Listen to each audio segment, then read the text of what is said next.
Mm. Hello friends, let us now learn some important points about the potassium sparing diuretics. So first we will learn some important points about potassium sparing diuretics. So in potassium sparing diuretics, these drugs will act on late distal convoluted tubule and collecting duct lumen. So when they act on late distal convoluted tubule and collecting duct lumen, so this is the late distal convoluted or collecting duct lumen. First we will draw a cell. So this is late distal convoluted tubule, that is the lumen, and this is the this is the lumen, and here this is the extracellular fluid. Here we have the epithelial sodium channel which causes absorption of sodium. Right, I will draw that again so that it becomes easier. So this is the late distal convoluted tubule and collecting tubule cell, and this is extracellular fluid, this is lumen, and we have epithelial sodium channels. Now this will cause absorption of sodium. Now these potassium sparing diuretics will inhibit this epithelial sodium channels. So whenever there is inhibition of epithelial sodium channels, there is loss of sodium occurs, and so because there is loss of sodium occurs, the sodium is not reabsorbed, so sodium is lost completely in the urine. Then we also have one more important thing here is potassium and hydrogen. This sodium reabsorption will provide a gradient for this excretion of potassium and H+. Especially this occurs with aldosterone receptors.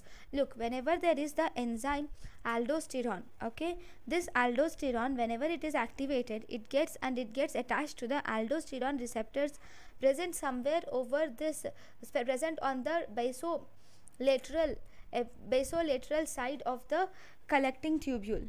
So once the aldosterone gets attached to the aldosterone receptors on basolateral side of the collecting tubule, these aldosterone receptors will activate the epithelial sodium channels. Right, so as a result, this will cause reabsorption of this epithelial sodium channels, and they will cause excretion of this potassium and H+. So always along, whenever there is sodium reabsorption, there is excretion of H+ and potassium. But now here, whenever we use these potassium sparing diuretics, these will inhibit this sodium reabsorption, and they will cause excretion of potassium. They will inhibit the reabsorption of sodium, and they will also, it inhibits epithelial sodium channels, causes loss of sodium. So, and there is also a preservation. Because of this inhibition of epithelial sodium channels, there is preservation of potassium also occurs. So if you see the drugs include, first we have amiloride, then triamterene. Drugs include amiloride, triamterene, and pentamidine. Then high dose of trimethoprim. This trimethoprim is used for nemocystin. This is a weak inhibitor of epithelial sodium channel.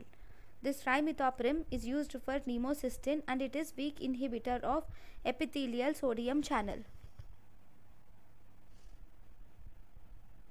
Amiloride is most potent and longer acting, and decreases magnesium and calcium excretion, and it also increases urate excretion. Then this amiloride should also be used as aerosol to decrease the secretions in cystic fibrosis. And this amiloride is used as aerosol to decrease the secretions of cystic fibrosis, and it is also used as drug of choice in lithium induced diabetes insipidus. Then if you see this drug triamterene, it has the side effect of triamterene is photosensitivity. Side effect of triamterene includes photosensitivity. It causes impairment of glucose tolerance. It causes interstitial nephritis and also renal stones. It causes interstitial nephritis and renal stones. All these are less used. Then this triamterene is a weak folic acid antagonist. It is a weak folic acid antagonist, so thus it can cause megaloblastic anemia. It can cause megaloblastic anemia, and this megaloblastic anemia is actually increased in patients, in cirrhotic patients especially, right? So this is about the triamterene. So these are the important points about potassium sparing diuretics. Then we have one more type of diuretics, which are aldosterone antagonists. So these aldosterone antagonists are also important. These occurs through the P cell. We have a cell, that is P cell is present, and this P cell is tubular cell and collecting tubule cell. Now in the P cell we have epithelial sodium channels, which causes reabsorption of sodium, and potassium, which causes excretion of potassium. Now aldosterone receptors, whenever the aldosterone receptors are activated by aldosterone, this causes increased reabsorption of sodium and decreased excretion of potassium. So this is the important point about aldosterone antagonists. Now these aldosterone antagonists will inhibit the aldosterone, right? So thus once they inhibit the aldosterone, there is no reabsorption of sodium and there is no excretion of potassium. So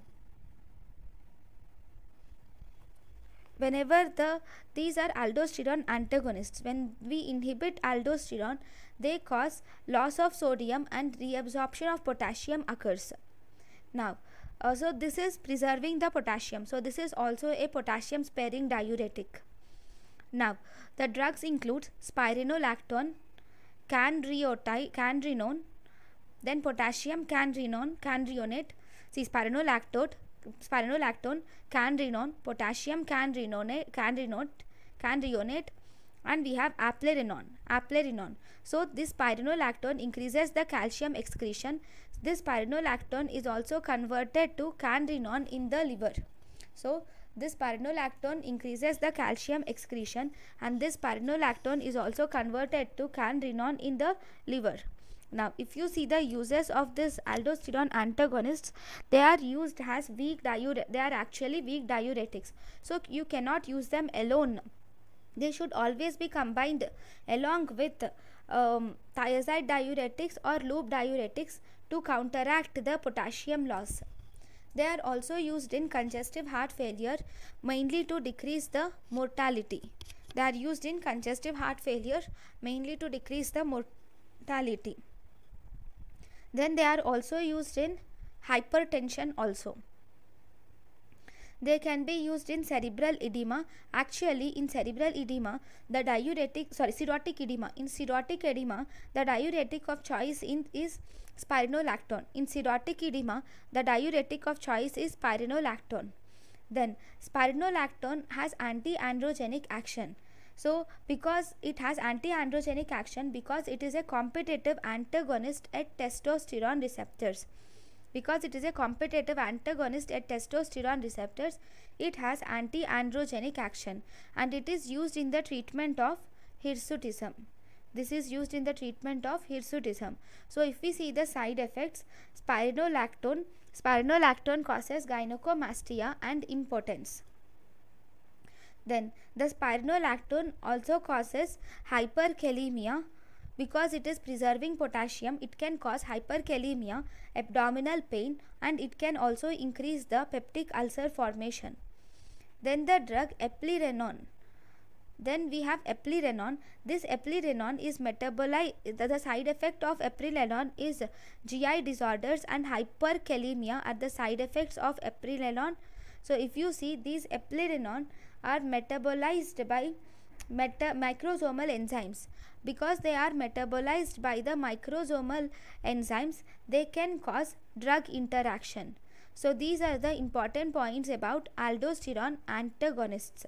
One important thing is, these aldosterone antagonists or potassium epithelial sodium channel inhibitor, plus if we combine this aldosterone antagonist are epithelial sodium channels with ACE inhibitors or potassium supplements. See, these aldosterone antagonists causes hyperkalemia. Even the ACE inhibitors and potassium supplements also causes increased potassium level. So both of them combinedly, they cause hyperkalemia. They cause increased hyperkalemia. So this is about important points about aldosterone antagonist. Now thank you guys for watching my lecture. Thank you.